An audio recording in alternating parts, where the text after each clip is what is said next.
Here we go, folks. Subaru today, not a Chevrolet. I don't know what year this thing is. It's a 2013. Looks like a Legacy. It is the Legacy. Customer states the money light's on, the brake light, the track, the flash and cruise. All your typical Subaru stuff. We got the lawnmower man out there mowing for the 7th time this week. We're gonna find the data link connector here. There she is. We'll get her plugged in. We'll see what we have for codes here and see if it'll be an interesting video or another dumb one. Well, it's littered full of codes, of course. So we've got a PO500. This is past fault. Sometimes I don't understand their lingo as far as being active or history or pending or current, but PO500 in the ECM. A bunch of stuff in the ABS going on with that left front ABS speed sensor. Looks like a current, says ECM fault. We might have to look into some of these, but Subarus can be kind of funky. And of course, you know, I've got all your TPMS stuff, so I assume it's, you know, probably missing all of its sensors. But Subarus can be kind of weird. You get an engine light on, it's going to throw you know, the brake, traction, ABS, flash and cruise light. So I'm not super concerned. Let's go pop into our ABS. We'll take it for a rip there, and we'll see ABS. We want to see our wheel speed signal, see if we have one that's dropped out. We'll look to see if the PO500 is related to that, or what that internal ECM fault is. Okay, so let's just go look at our wheel speed, see who's working and who's not, and we'll go from there.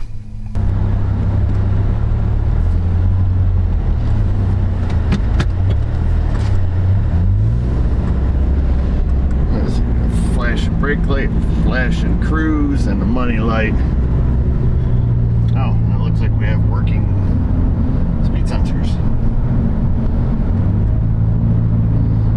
Alright, so maybe that was an old code as indicated.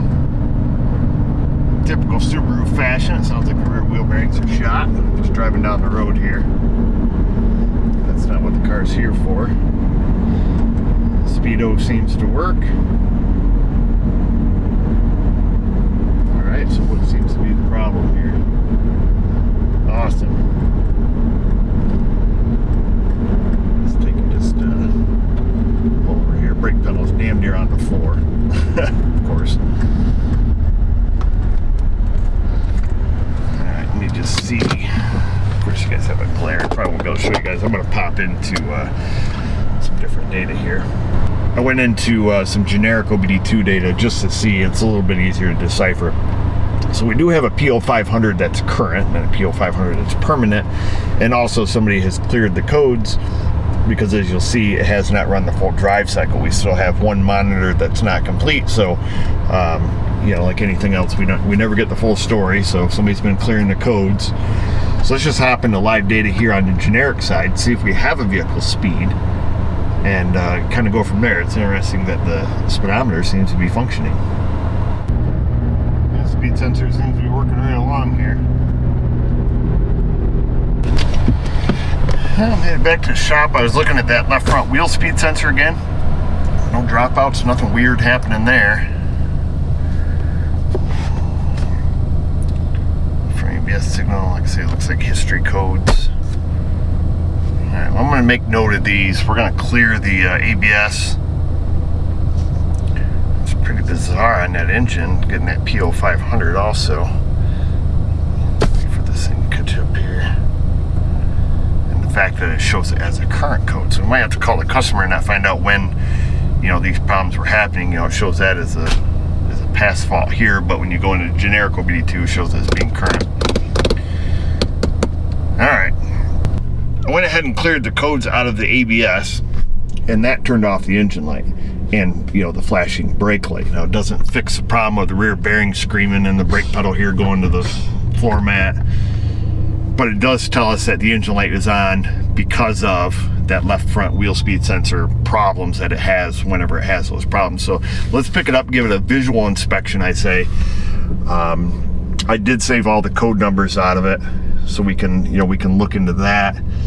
But let's go visual inspection first. Maybe we'll see something funky there on the left front. I did notice, you know, driving, obviously we could hear the bearings in the back are bad. When I step on the brakes, you know, the steering wheel shakes your coffee for you, and the, you know, the pedals on the floor. So anyways, let's keep trucking. So we have a gander just coming over, just looking at the rear brakes. You can see the rotors are pretty well solid rusted. I'm sure the pads and stuff are seized up, so this is probably part of our low pedal issues.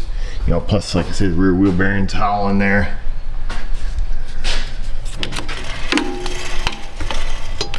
It's about the same on this side. Anyhow, we go up here to the left front. That's got the brand new CV axle. Somebody's been after the speed sensor because it's got your classic zip tie. So perhaps they've been heaving some parts at it.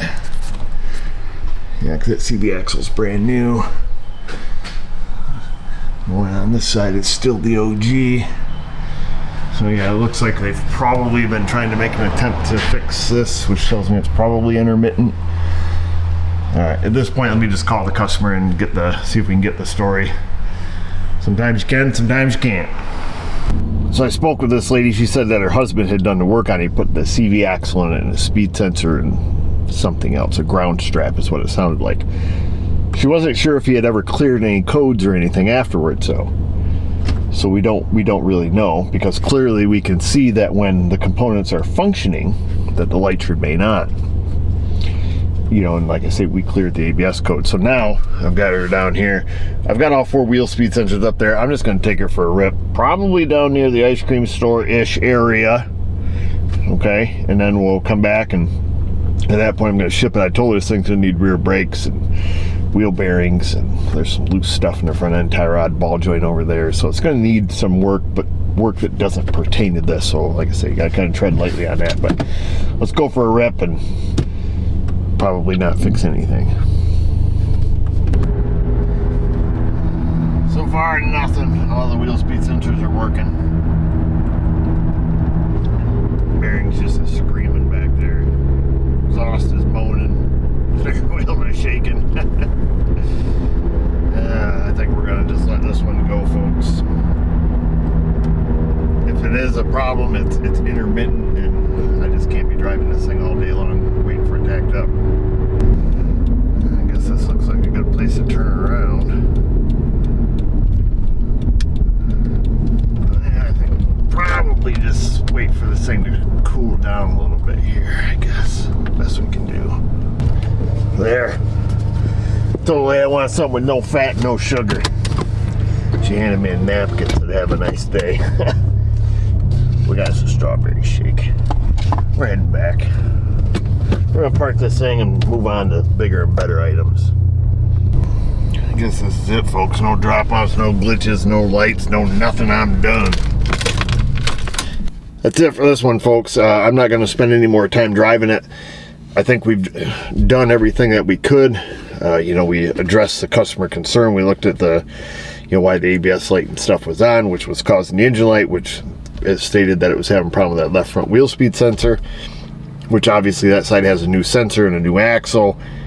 And I'm curious to know, as if maybe, you know, once the customer did that, maybe they never cleared the ABS light out of it. Obviously it won't self-clear. It doesn't self-clear on this Subaru, as we saw, you know, because we saw the sensor was working. We cleared the core of the ABS. Of course, you know, the engine light went out at that point, so we didn't have to clear that, so it didn't reset the drive cycle, which is good. But there's really nothing more I can do unless we can get the car to act up. But at this point, I can't spend, you know, you can't spend all day just driving somebody's car around hoping to get it to glitch. So that's it. That's how it works. So weeks are like this. Sometimes you get 5 or 6 of these a week where it's just monotonous. You know, you just can't duplicate the customer concern. You'll have them come and take the car and drive it, and they can't get it to act up, and you just have to move on. And that's all we can do. I think we just did a video on a Honda. I think it still sits here, CRV, you know, that supposedly had a misfire, came in with an O2 sensor all busted up. We put it in, ran a full drive cycle, you know, no issues. So you do the best you can. And I want you guys to do the best you can, leaving a comment in that comment section. Questions, comments, Insta, Facebook, not TikTok though.